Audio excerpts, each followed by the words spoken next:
All right, everybody. Welcome to Downtown Orlando UX, our May meetup. Thank you all for joining and for being patient as we got started. As you see in the chat, folks are sharing where they're from. If you want to toss your LinkedIn in there and make it available to other people, that would be awesome too. But it's a great way to start connecting with different people. So thank you all for joining, and I hope that there's lots to learn from the event tonight. But also, thank you all for being Do UX. I know before we got things kicked off, we were talking about Downtown Orlando UX.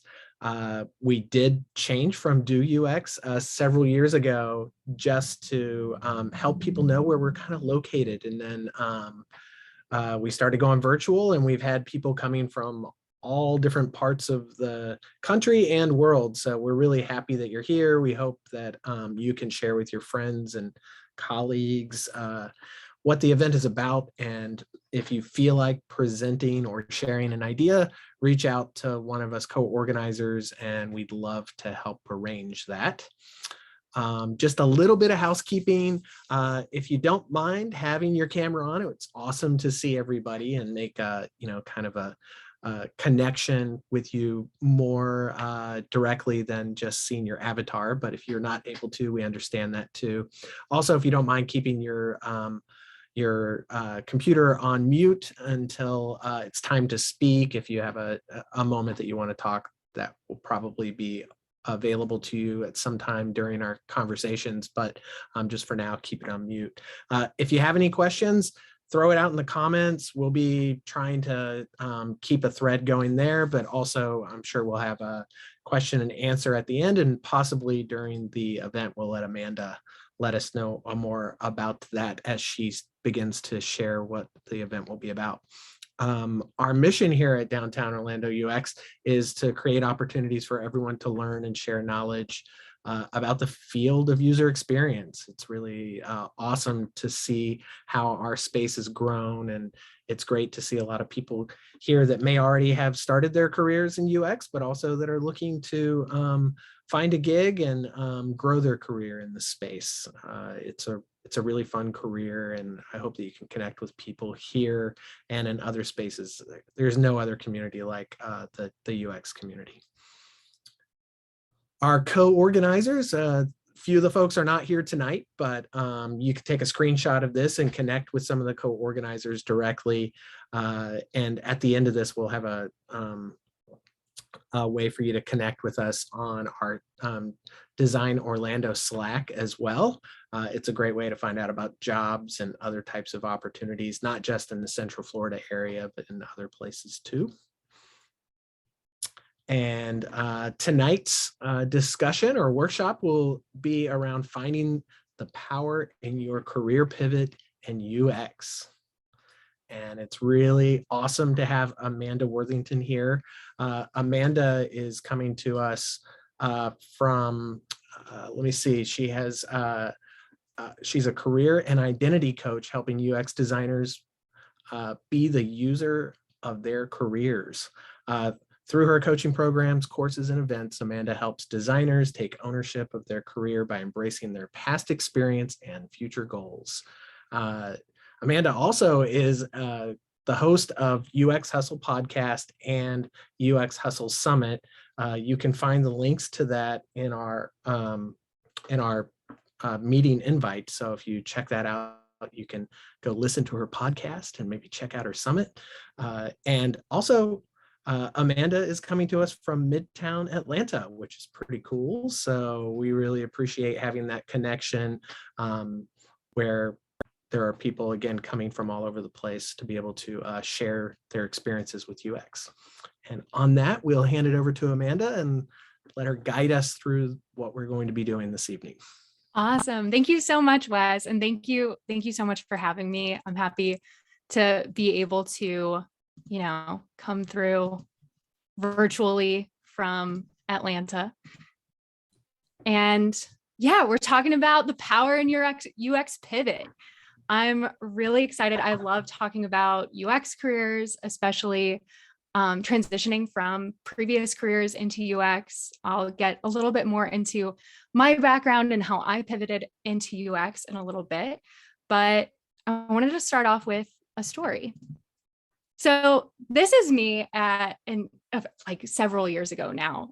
This was back in like 6 years ago. I was on a beach in Rio, and I was sitting under this beautiful umbrella with a caparina on a beach and hanging out with two of my really close friends from work at the time. And beaches really aren't my thing. I'm very pale. The sun's my mortal enemy.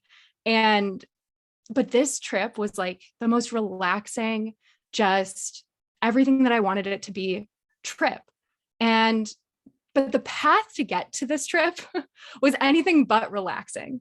It was fraught with stress and fighting and all kinds of things. And to get to that story, I'd have to go a year before this picture was taken, when my boyfriend at the time got us tickets to the World Cup in Brazil, which I'm also not a huge soccer fan, but I was very pumped to go. It was all very last minute. We had to get expedited visas, which is a whole process in and of itself, book all of our travel with multiple connecting flights, and somehow get a hotel even remotely close to where the stadium was, where we were for the game that we had gotten. And so we went through Atlanta, which is where I am, to Miami, where our flight was immediately delayed. And so we had to change airlines from Delta, obviously, to something else, and change flights, sprint once we landed in Sao Paulo to get to our next flight, which was on this very small, very shaky flight to Recife, where once we landed, we got on a bus that took us, I think it was 2 hours to our hotel, which was even further out. But it was okay, because once we landed, we got there just in time for Brazil's beautiful, just beautiful rainy season. And it was flooded. Like, this isn't like just a casual rain. I know in Florida, y'all know what I'm talking about with downpours, but this was streets flooded, like cars I thought were going to get filled with water. It was terrible. And so what any couple does when they're in an exotic location and it's downpouring, we stayed in the hotel and just watched Game of Thrones. And I think we binge watched like an entire season, which is not what you want on like an exotic vacation. That's really not the point of getting all the way over here just to watch Game of Thrones.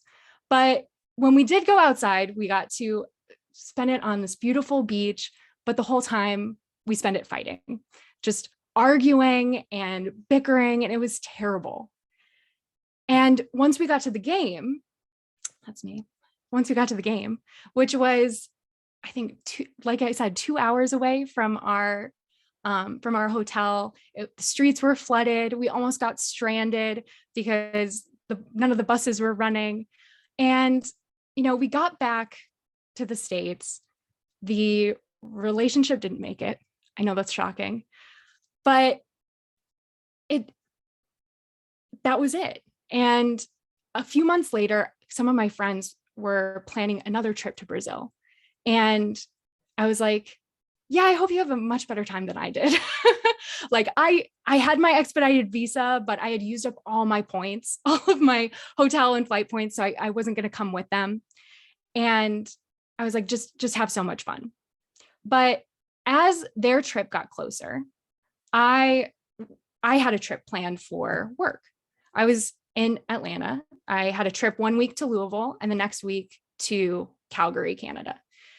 And, just because their trip was right around the corner, I was like, what would it look like if I totally just crashed their trip and went to Rio? Like, what would it cost to go to Rio instead of Atlanta for that weekend in between? So again, it's not like I wouldn't have to stop in Atlanta because I did fly Delta. So that would mean going Atlanta to Louisville, Louisville to Atlanta, to Rio, back to Atlanta, to Calgary, back to Atlanta. And that ended up being cheaper than it was to just stay home in Atlanta that weekend. And, I had that expedited visa. So I just booked it and went and crashed my friend's trip to Rio. And that's where we got to see Christ the Redeemer, where I got to hang out on the beach with them, drinking my caparinas in the shade, no drama, no fighting, no Game of Thrones in sight. And it was all thanks to that really terrible trip, though, which made me think, what if our past experiences were really clues for where we're supposed to be? Where maybe that's not an expedited visa and a trip on the beach to Rio, but maybe that's your past careers. Maybe that's your teaching background, your psychology degree that you mentioned, or anthropology. And maybe that beach is your UX career. And so many times when we look at our past experiences, we think about them in kind of a negative light of the negative things that happened, or the liability of how we have to explain what we used to do, but we don't do that anymore. Now we do this. And what if instead we appreciated those past experiences and knew how to leverage them and treat them as the assets that they are, the assets that brought us to where we are now? How would that sound? So, whoops. I'm Amanda Worthington. As Wes introduced me, I'm a UX career and identity coach. And I do that through hosting the UX Hustle podcast and summit. I also created the UX Portfolio Power Play, which is my signature 6-week group coaching program, all about taking your portfolio from cookie cutter to uniquely you. I have my own UX and web design business, aptly named Amanda Worthington LLC. And I'm a former civil engineer and software consultant. So I pivoted my career from software consulting, which is what I was doing before. That's when I was traveling Monday through Thursday and had long hair. And I was working with utility clients. So I was in regulated utility asset accounting. And as I was going through that career, I realized that I didn't want to travel all that much. I knew I didn't want to keep learning more about accounting. And I didn't know exactly where I wanted my career to go, but I knew it wasn't where I was.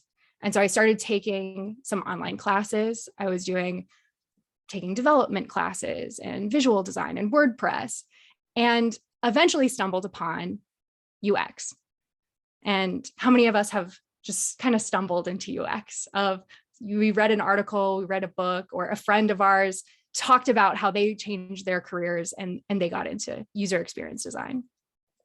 And it was once I found that, and it really resonated with me, the process,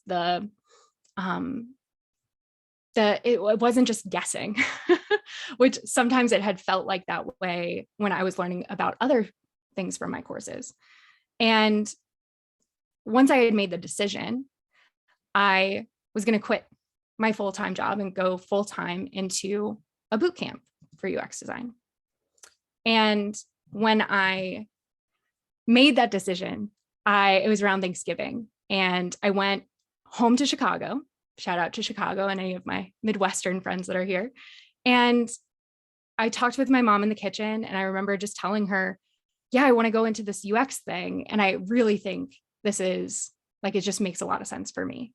And she looked at me and said, Amanda, you could be anything you want to be.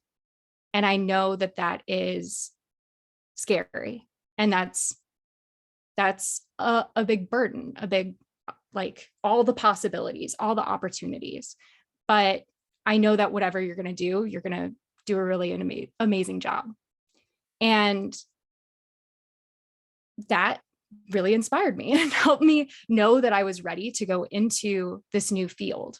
And as I made that decision, I felt like I had checked a box of I made the decision. I knew what I was going to do. It wasn't this wide open spaces of all the opportunities. That really wasn't what I was feeling.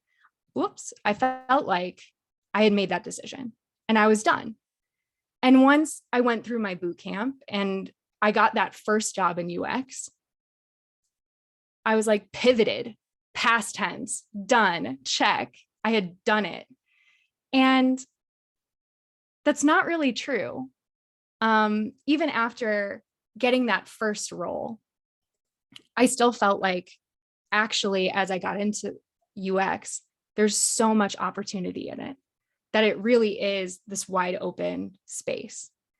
And when I got that first role in UX, I had done it very checkboxy.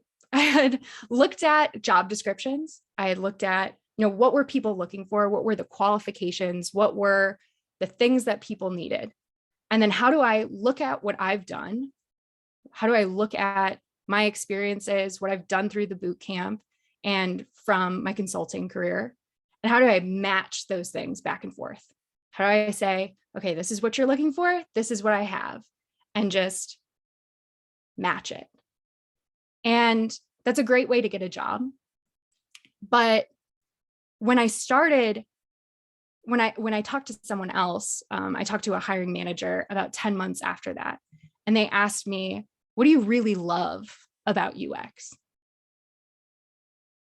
And that hit me square in the face of, I was like, everything. And as I said that, I was like, that's not exactly true anymore. Like, I appreciate everything about UX, but at a certain point, there are certain things that I really love doing in UX now in a different way. I don't love doing everything in UX. And there are certain things that from my experience and from my strengths and from what, I've done over time, I realize that there are certain things that I like more than others, and that's okay. But I didn't know how to communicate that.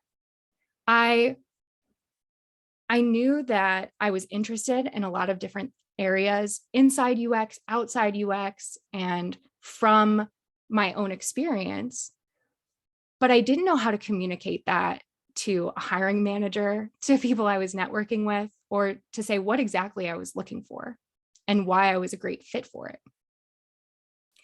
And so I knew I loved user research, information architecture, strategy. And I also loved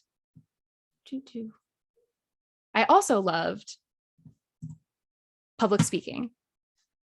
Business ? That was something I was always curious about, wanting to know more about. I loved learning about career stuff, but didn't really know how that fit into this big picture. And when I saw all of these pieces of these different areas that I was really passionate about and interested in, I also knew I wasn't going to find a job description that was going to dictate to me these things. It wasn't going to give me the check boxes to be able to check off and really embrace all these different areas that I knew I was really excited about. And so I needed to look at my career a little bit differently. Instead of looking at the job descriptions to dictate, how I was going to present myself, how I was going to talk about my experiences and what I wanted out of my career, I needed to flip the script and instead define the job for myself and stop letting the job description define me. And that was because at that point in my career, I had felt like there was so much I was interested in, and I just needed to find what my UX formula was for myself. What were the pieces that made up my career that were really important to me, that I wanted to make sure were embraced, that were seen as assets instead of liabilities? Because that would happen where I was in my career and I loved going to events like this. I loved going and learning more about certain areas in UX that I was passionate about that I could bring back and apply and implement in the different projects that we were working on. And sometimes that was not embraced. It wasn't seen as this big opportunity. And that's what I wanted. And the reason that wasn't embraced was because I wasn't embracing it for myself. I wasn't looking at my past careers. I wasn't looking at noticing the things that I was really interested in and connecting the dots for other people to show how amazing that really was. And I don't have an image for this because I've been working on different ways of explaining this, and if you come up with something, please send it to me and let me know. But the idea that we're always evolving and changing in our careers.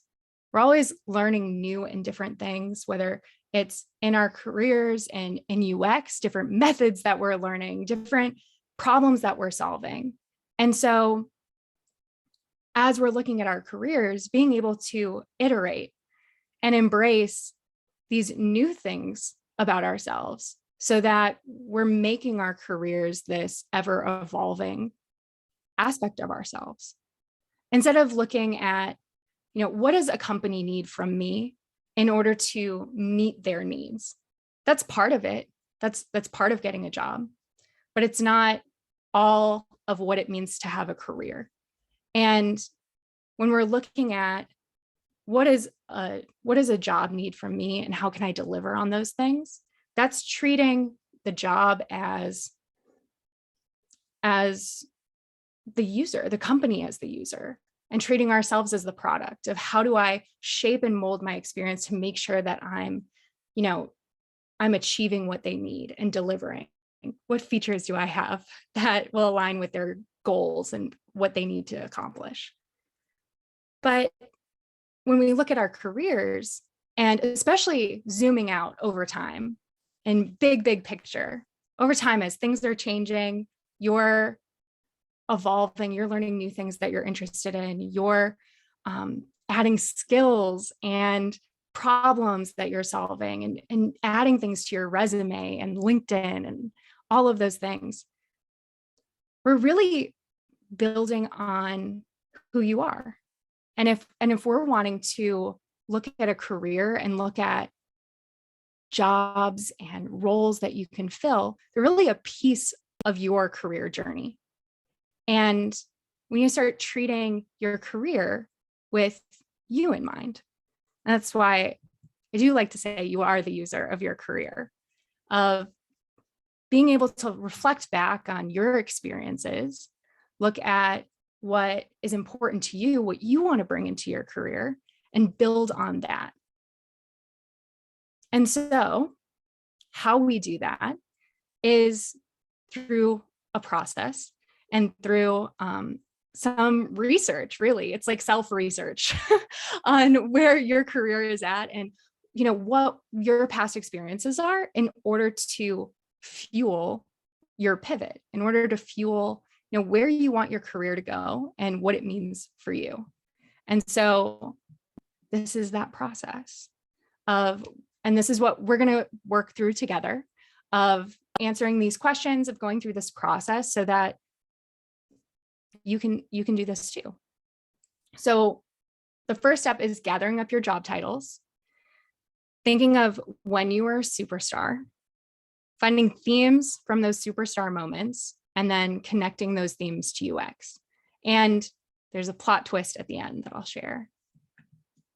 So first, you're going to gather up your job titles. So for me, I was a general assembly student. So I was a UX student. I was a software consultant. I was also a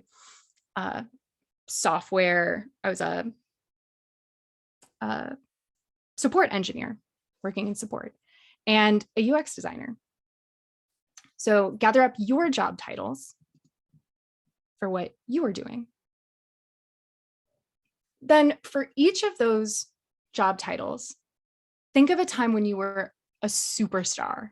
And when I say superstar, I mean like you were on fire, like could not be stopped. You were in flow, you were confident, you knew what you were doing and just felt really amazing doing it. And when you're thinking of that superstar moment, and it is a time, just a moment, think about what you were doing. How did it feel? Who were you with? What impact did you have? And how did it impact other people? So for me, when I was a support engineer, I think of when a client would call and immediately they would get on the phone and be like, I'm so sorry, Amanda. I was like, stop, it's not your fault. Like, we're going to work through whatever problem happened and we're going to figure it out. And it was, in this specific moment, it was Tessa. And Tessa was someone who I had worked with when I was implementing software. And now she was calling, she had this big problem. She pressed the wrong button and it totally messed up a bunch of records in their database. And so as we're working through it, I'm talking through what the problem was, figuring out what her process was, and then backtracking, how can I resolve this issue for her? I'm explaining to her what happened, explaining why it happened, explaining what I'm doing to resolve the issue. I'm talking her through, what other issues to make sure it's fully resolved and going through that. Now, another time when I was a student and going through boot camp, one of my favorite times was presenting. I loved presenting my projects.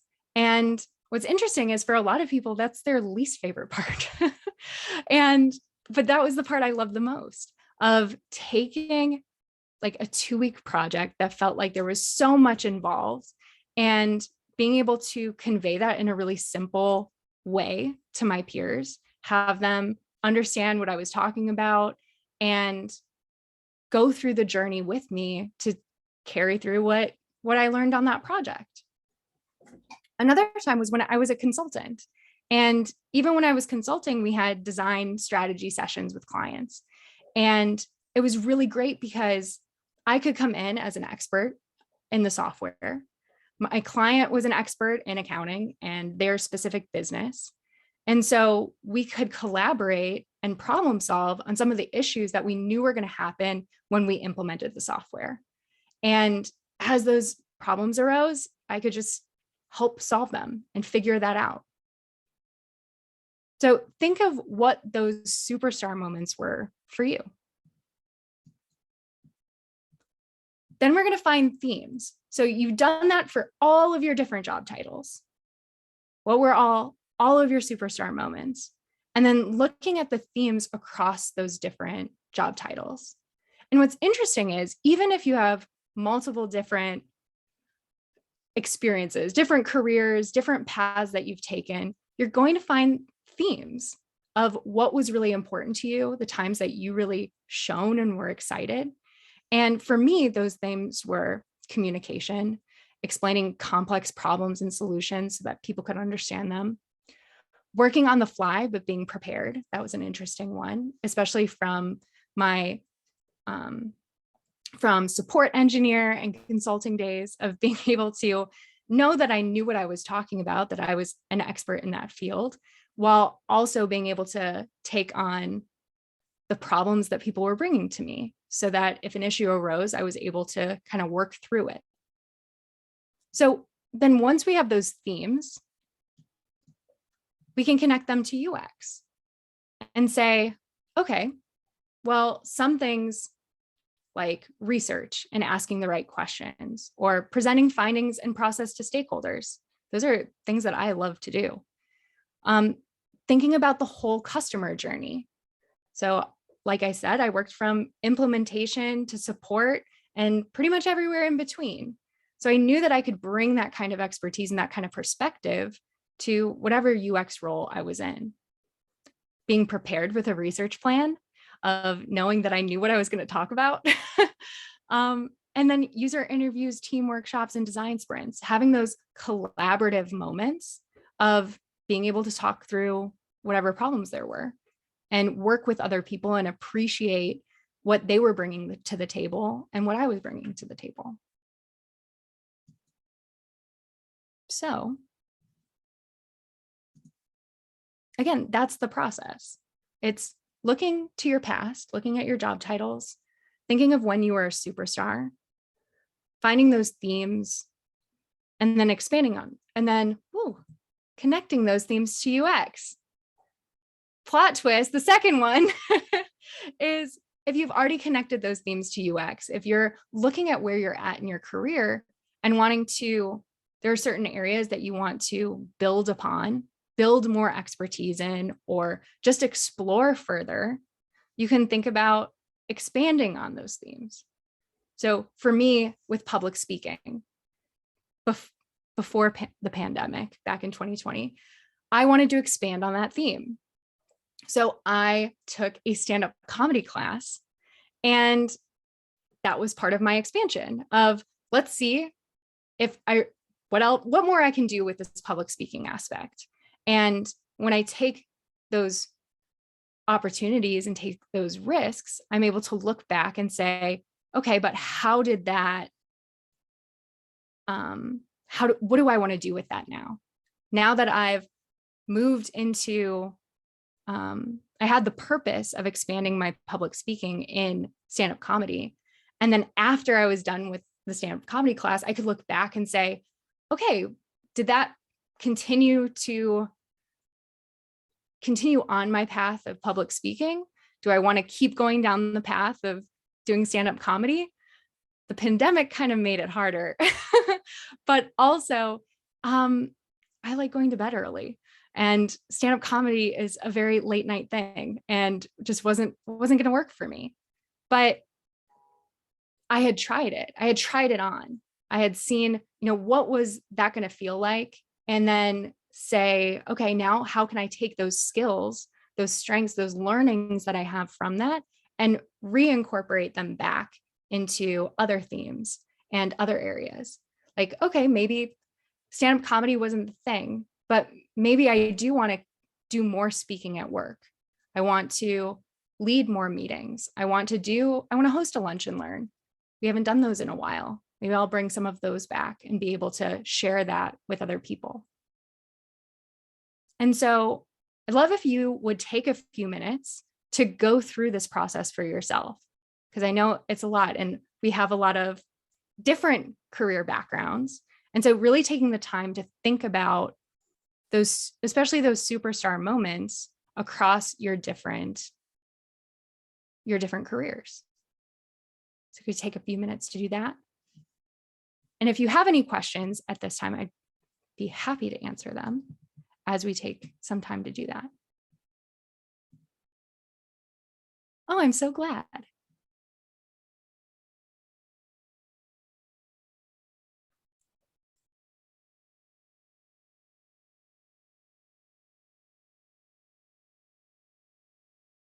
And if anyone wants to share what some of their superstar moments are, or we can talk through it out loud if someone wants to volunteer.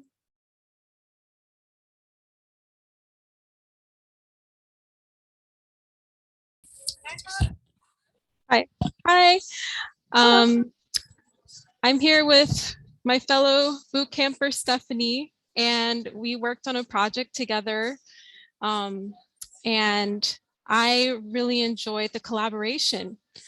And I felt like that was a really cool superstar moment to go through and realize, wow, I really love this conversation that we're having and engaging and talking about the process, going through the ups and downs and realizing, oh man, this is a lot, but kind of working through it together. So I really, really enjoyed that about that experience. I'm so glad. I'm so glad. Could you talk a little bit about more about that moment of what it felt like to do that collaboration and that specific, the project that you're thinking of, or the whiteboarding session that you're thinking of? It was really cool because we were able to jump in together, and in that moment we were going through from the very beginning of going through the pain points and the wow moments of starting with the usability, and then from there we were able to jump into the information architecture and realize that the first one we did wasn't quite right, and then go back and do it again, and then walking through there, walking to the next step of okay, well now we need to start with our research, let's do a survey, and just sitting down and we really it was hours together. Right, Stephanie? Yeah.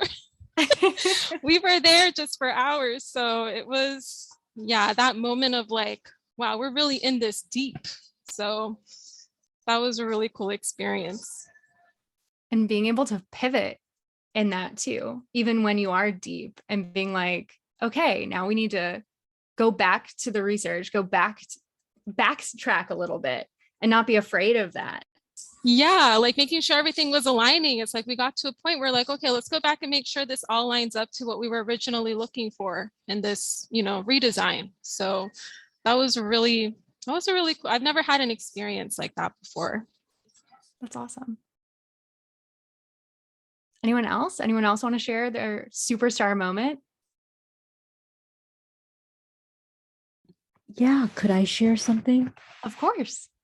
So this is nothing, I didn't I didn't make an enormous impact, but at my last job, I would do mehndi or henna and mental health workshops for high school students.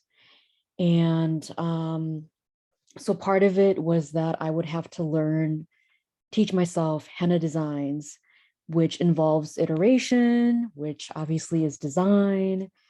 I would have to create a workshop. So I know that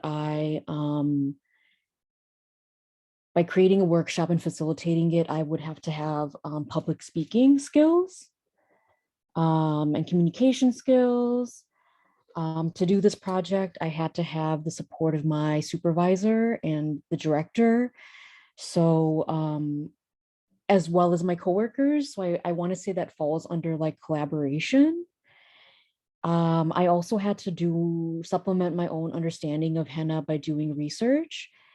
I did a lot of research, like a PhD.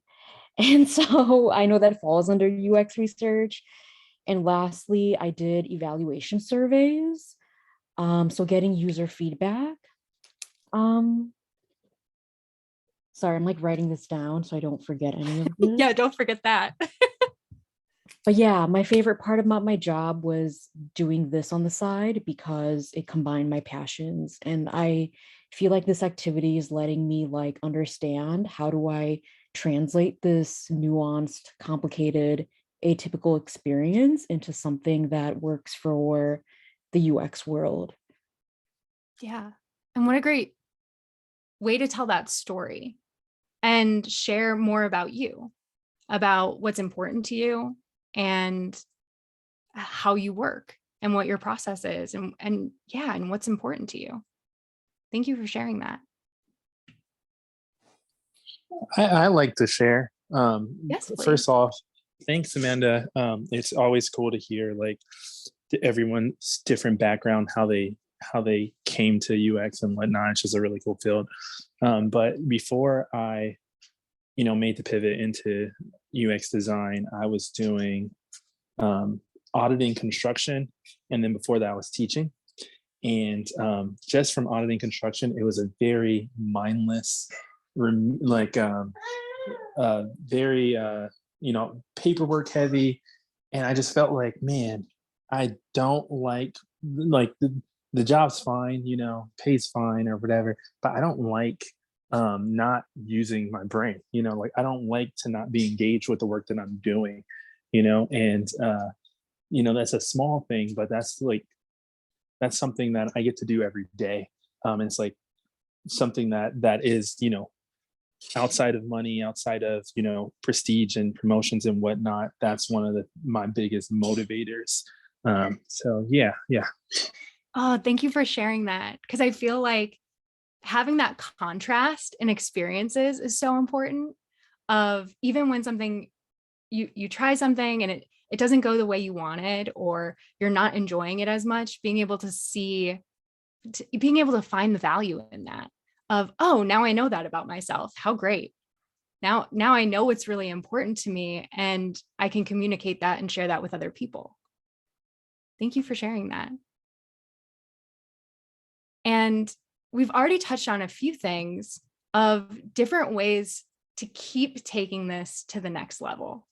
And I think there's a lot of really great opportunities of, like I said, with expanding this, of now that you are thinking about your past careers in this way, it's how can we utilize this in a ton of different ways. So one of those was expanding on these themes with additional stories for interviews and networking.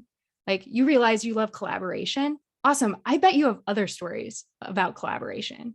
outside of just that one superstar moment or the multiple ones that you shared, I bet there are others there too. And same thing with, tasks that have to do with research, tasks that have to do with being really engaged and excited about the work that you're doing. But you have a ton of stories about that when you really start thinking about expanding on that one theme. Another one was developing your career non-negotiables. And this one I think is really great if you're in the job hunt, if you're searching for a job and you're wanting to get really clear on where do I want, what's a good job for me? And how do I know that it's a right role for me? So thinking about what are your non-negotiables? For a lot of people, it's, I want to be remote. That's great. Put that in your non-negotiables. If you have salary requirements, or if you have certain types of team structures that are important to you, or communication styles, or values of a company, put those in your non-negotiables. You can even put negotiables in there of like, this would be great, but it's not that important, but I do want to make sure I ask those questions in the interviews so that I know if that's on their radar.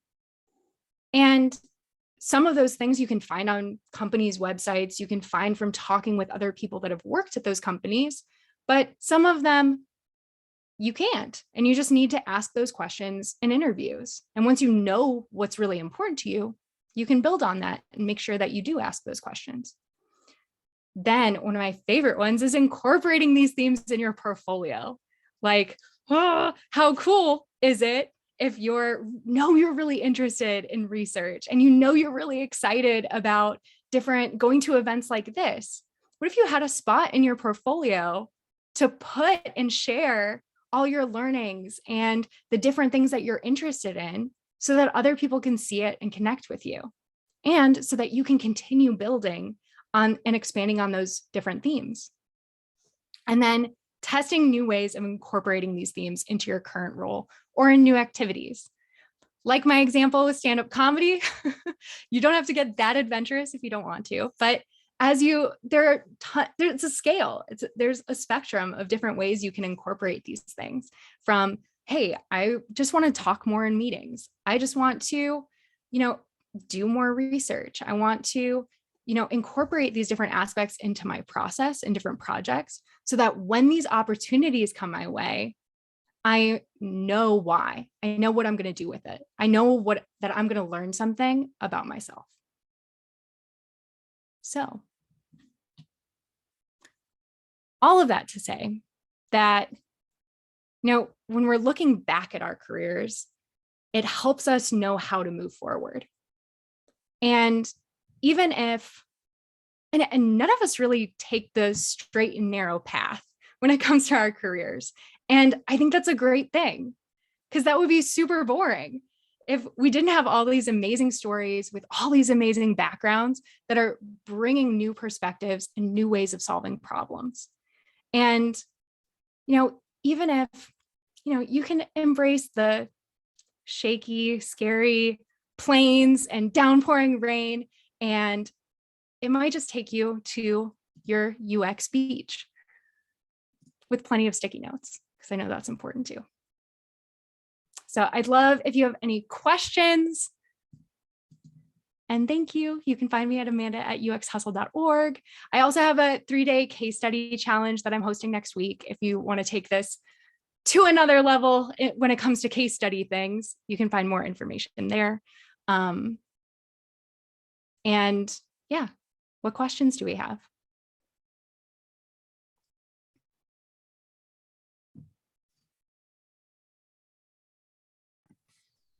How's it going? Thanks so much, Amanda. A couple of questions. First, I was wondering if you'd be able to share out the deck, the presentation deck.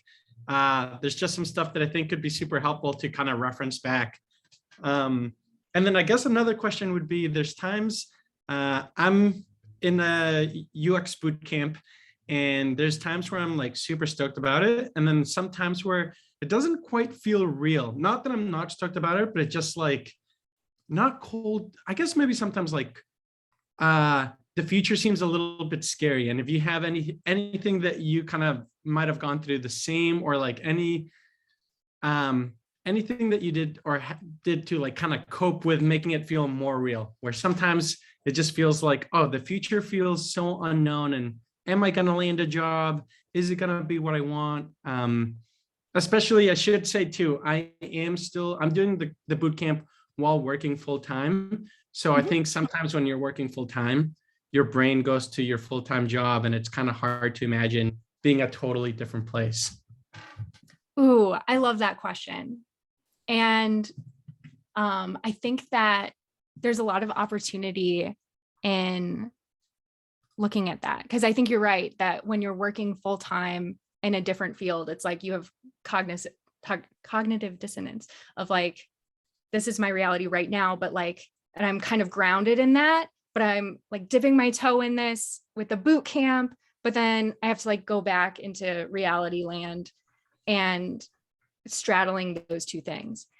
My recommendation would be to write out what your ideal day would look like as a UX designer, and really lean into that and like have fun with that. Like block off a Saturday, like go have fun and like journal through what that would really look like from, you know, when you wake up to when you shut off your computer, what the rest of your day would look like, and lean into that and see how you can incorporate aspects of your ideal day even right now. Sure. Thanks so much. That's super helpful. No problem.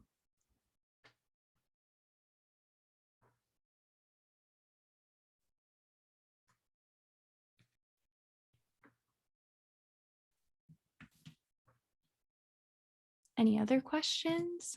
I see Nadia wrote in the chat, what's a good example of a UX research portfolio these days? That's a great question. Who has a good UX research portfolio?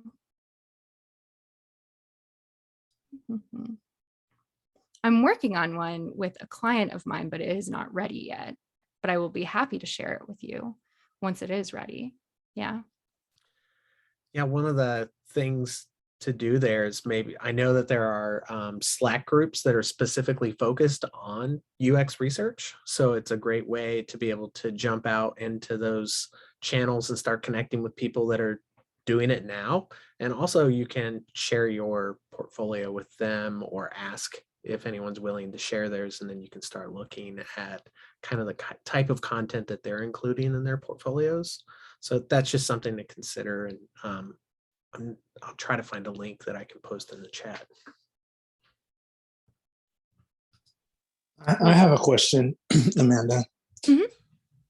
So as you're kind of telling your story, it kind of appears to me that like, yes, you made a pivot into UX, but you were still kind of catering your career to what you wanted, you know, and so you were consistently pivoting. And as you were doing that, what did that look like when you were going to your managers or your directors and kind of shaping your career path? How did you go about navigating those waters? That's an excellent question. That's an excellent question. I'm glad you picked up on that with constant pivoting. I feel like even now I am constantly pivoting.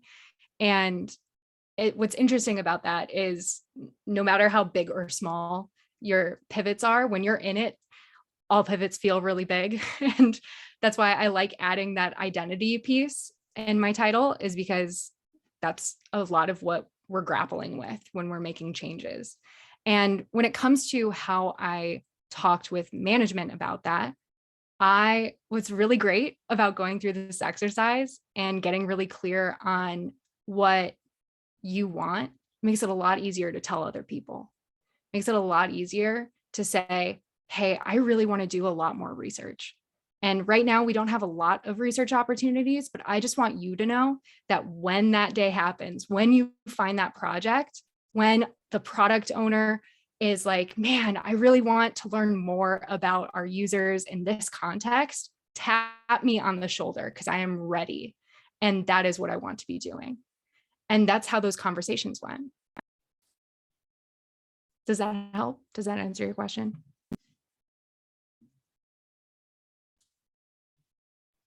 Sorry, I was having a hard time getting to the mute button. But yes, that's very helpful. Thank you. Awesome. No problem.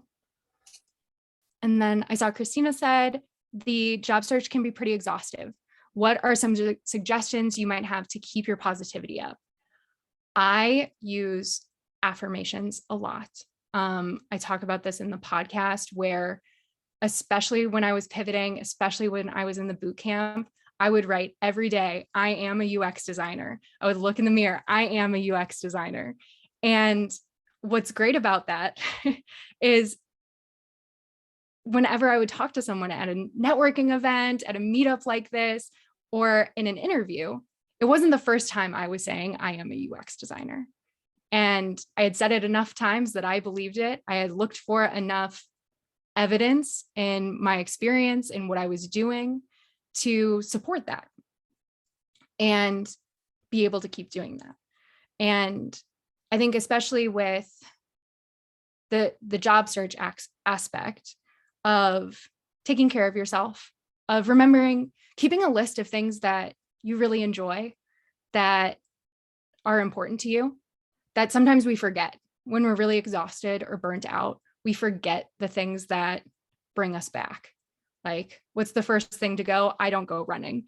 And that just makes things worse. Whereas like when I realize that and I get my butt up and go for a run, I come back feeling more like myself and more, especially like in my body, because sometimes we can get so in our heads and comparing with other people, like getting offline for a little bit, not, it's nice to commiserate with other people. It's nice to see that you're not in it alone, but sometimes that can actually make us feel further sunken down. And so getting outside, getting other perspectives, reminding yourself where you're at and what's important to you. And then Rose asked, when you were going through your interview process, did you use notes from the exercise you introduced us to today? If you did, how did that help you? I did. And I also built on those themes from that I knew were really important to me so that I could, so that I had other stories that I could lean on. And what's great about that is like that example question that I really got asked of, what do you really love about UX design? When people ask you those open-ended questions, you're a lot more willing to answer them. And you can answer them from a really authentic place of speaking. I wasn't just speaking about UX in general anymore. I wasn't just talking about the industry. I was talking about my UX career and where I wanted it to go. And yes, I was also reaching across and making sure it was talking about the career, about the job that I was applying for, about the company that I was, applying towards.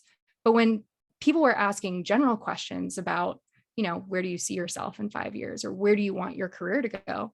I could confidently answer that and know that, this is who I am. This is what I'm bringing to the table. And I see the value in that. I see my experience as an asset. When I talked about going to meetups and speaking engagements and all of that, the managers that I would talk with were like, that sounds awesome. Like all the designers on our team, they don't want to go to that stuff so much. Like they have families or they're more introverted but not that they don't want to go, but if you're super jazzed about going, you can bring that information back to the rest of the team. And there's value in that. And you can bring that and also like share our company with other people that wouldn't know about it otherwise.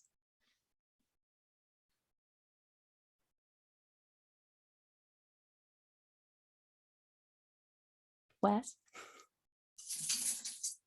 Amanda, thanks for sharing all of this stuff. Early on in your conversation, you told us how you were like, hey, I think I'm going to do this UX thing. And you had your mom there to support you and say, go for it. You can do anything. Maybe some of us don't have that support structure, or maybe are a little less certain.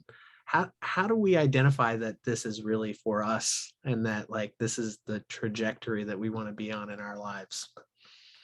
That's a great question. I think that for me, I needed to test. I needed to test this out. I wasn't sure about UX when I first started taking those online courses, when I was first looking at, what were going to be my next steps. But being able to not just learn about UX, but to actually do UX. Hey, to actually do it, to actually apply what you're learning and go through that process of, do I really like what I'm doing right now? Do I really enjoy this process? If so, what about it? And as you're getting more clear about what about it you really enjoy, you can find out, is UX just a stepping stone in my journey and really there to redirect me into a slightly different path that's more aligned for me, or even in just a more specific aspect within UX? Being able to listen and reflect and notice that, because your own experience is going to be the best way to build confidence and momentum towards making decisions for yourself.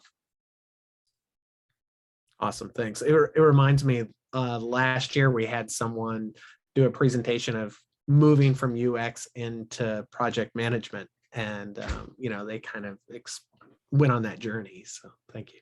Yes, of course. And especially if you don't have that support system of being able to kind of build the scaffolding for yourself of what that support looks like, of what's going to give you confidence, what are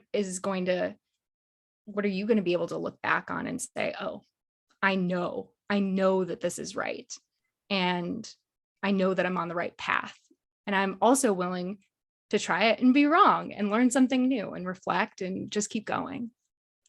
Yeah. And I guess, of course, you have this great community called the UX community out here too, that can support you too, if you're wondering. Yes. And sometimes that can feel scary, of like, oh, I made all of these decisions and I'm in UX, and what happens if I made the wrong choice? It's going to be okay. It's going to be okay. You can talk to any of us. I had a question as well. Next week, I'm starting my boot camp. It's a General Assembly, actually. So it's cool that you went there as well. Yeah. And I was just wondering, when you are super junior in that way, I feel like it's a bit of a mindset of like, beggars can't be choosers at the beginning. And so I was wondering, at what point do you see that you kind of have the leverage in terms of your experience to have, a list of non-negotiables in that way to present to potential employers and, have your kind of value proposition?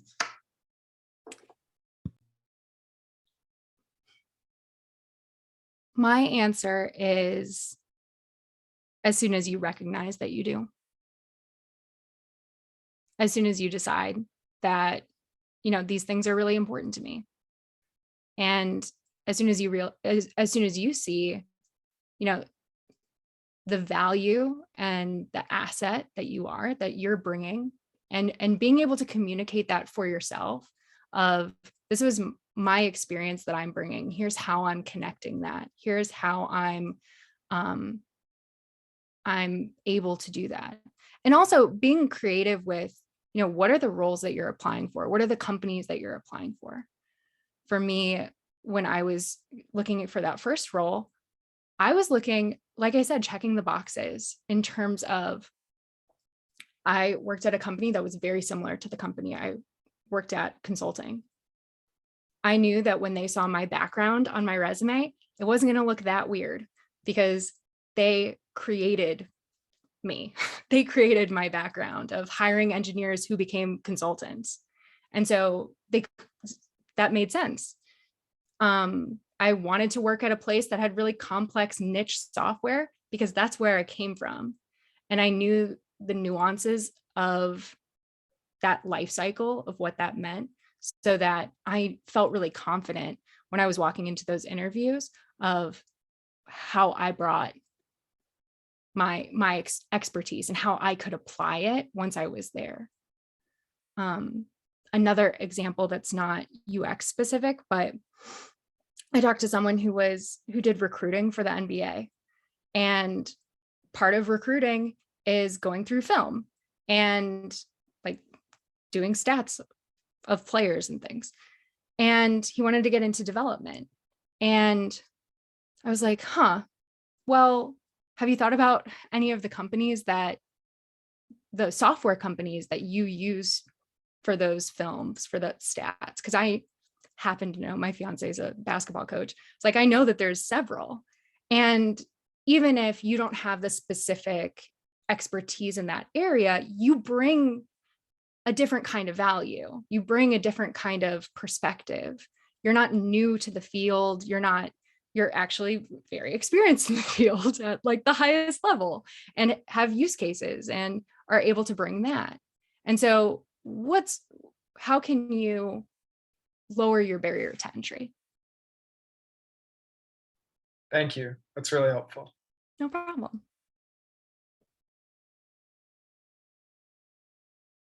And Krupa says, I'm very interested in UX strategy. Do you have any resources to learn more about UX strategy while still in a boot camp? My boot camp does not address it. Wes shared some short videos, and another one, Jared Spool does hosts what's it called? Like a webinar every Monday that's usually pretty targeted to UX strategy. That would be a great place to start.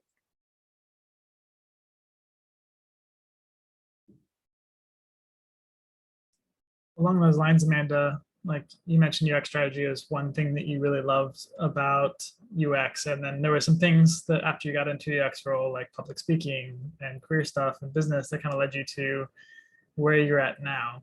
I'm curious what advice you have for folks that are interested in a specialization versus being a UX generalist, and what kind of advice you give people on generalist versus specializing in general. Yeah, I think that specializing is super interesting. I think that there's so many, similar to how I felt just coming into UX, of being like, done, checked. But really, there's this whole wide world. There's this whole wide world of areas that you can get into.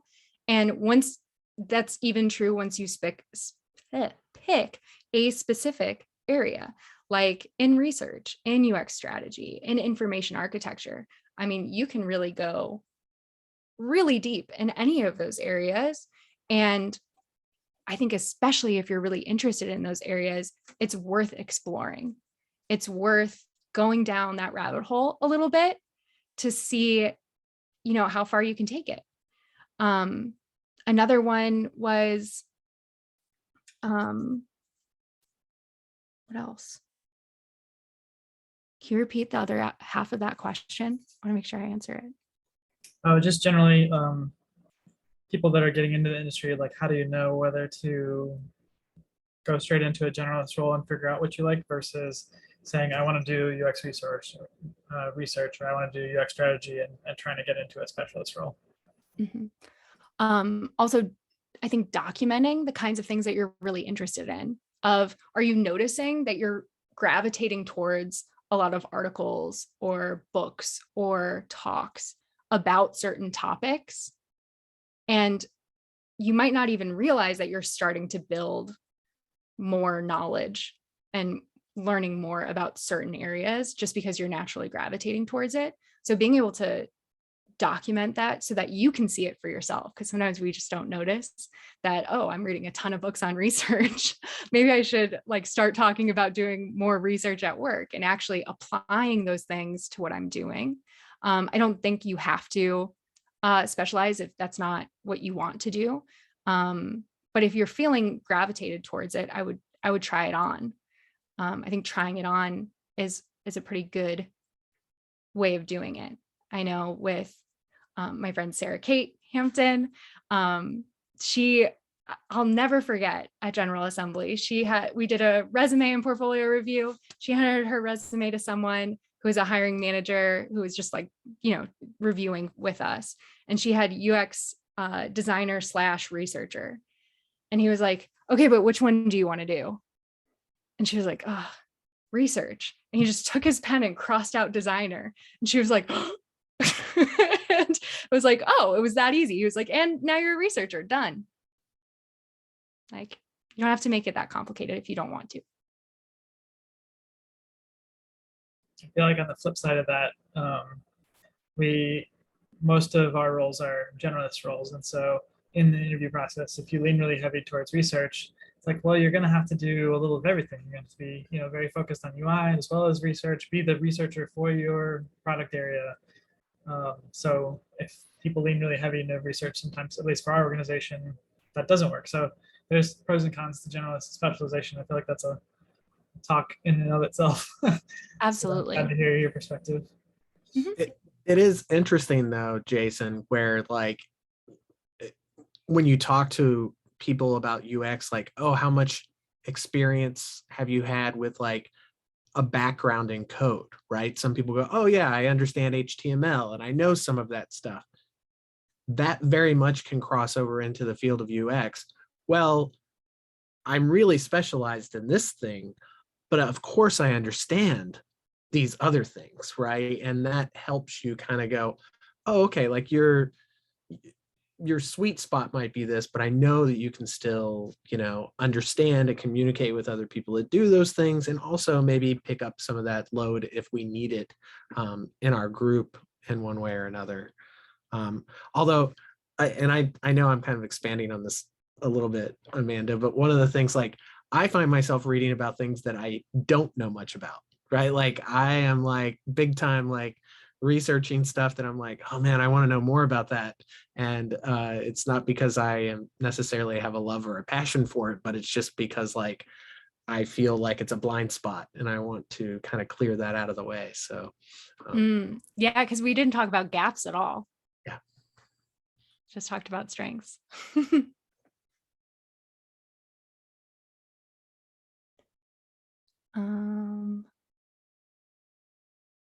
Oh, we got the UX strategy part. Okay, good.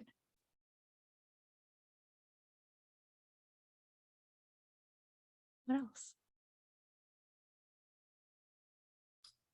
Does anyone here want to share what career they're looking to leave and transition into UX, or maybe they've done that already, and it might be interesting for the rest of the group to say, I have something in common with that person. I know that I've met several teachers. We heard Sarah Kate's name mentioned, and Sarah Kate used to be a teacher. And then I have met some other people that I've recommended they talk to Sarah Kate because they have something very close. But maybe if anyone wants to share, that might be interesting for the group. Or you can throw it in the chat. Well, I'm switching careers from being an electrician to a UX designer, if that helps any. And I've noticed a lot of parallels between what I did as an electrician versus what I'm doing as a UX designer.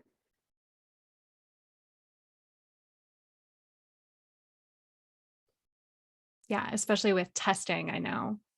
Rose and I have talked about that. Of testing circuits and making sure that they're working.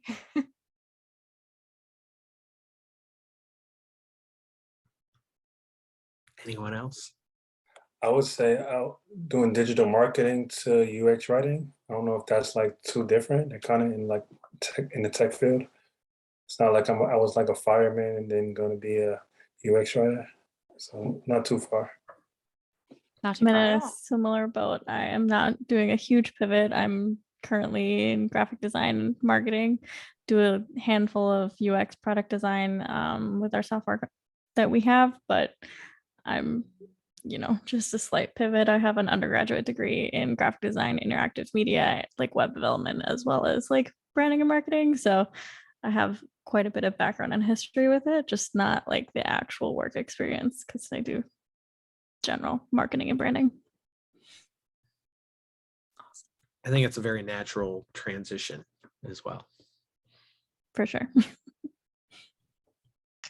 I can share quickly. I came from the world of hospitality and restaurant management over to UX, and was able to pull a lot of parallels for sure in that like interview process that were super, super helpful.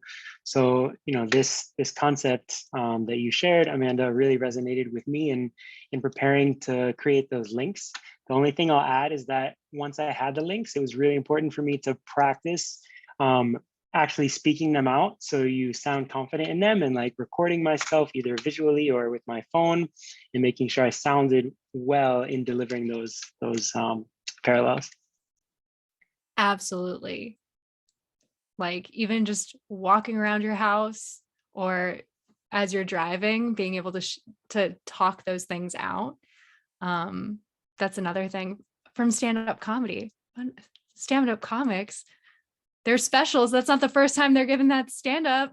They've given it hundreds of times. They know when to pause. They know when to laugh. They've iterated on it. They've tested it and, you know, gotten feedback from different audiences so that they're given the best. Posted an article from the Nielsen Norman group in the chat, and it kind of iterates. I think it's like what I learned in restaurants and how I, translated that to UX. So for anyone that, you can just read the article and try to find similarities within your career and how you can translate that in your interviews and whatnot from there. So I found that one really helpful. Awesome. Thanks, Christian. Well, I guess if no one else wants to share a little bit of background about themselves, feel free to do it in the chat too. Again, if you haven't done so already and you want to connect with other people, feel free to drop your LinkedIn into the chat here, and maybe you can even save the chat that we have to your local desktop if you want to, because there's probably a decent thread in there of different people that you can connect with.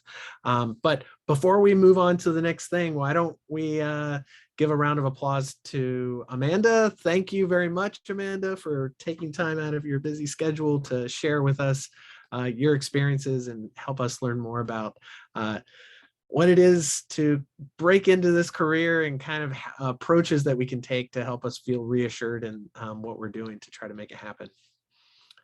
Thank you for having me.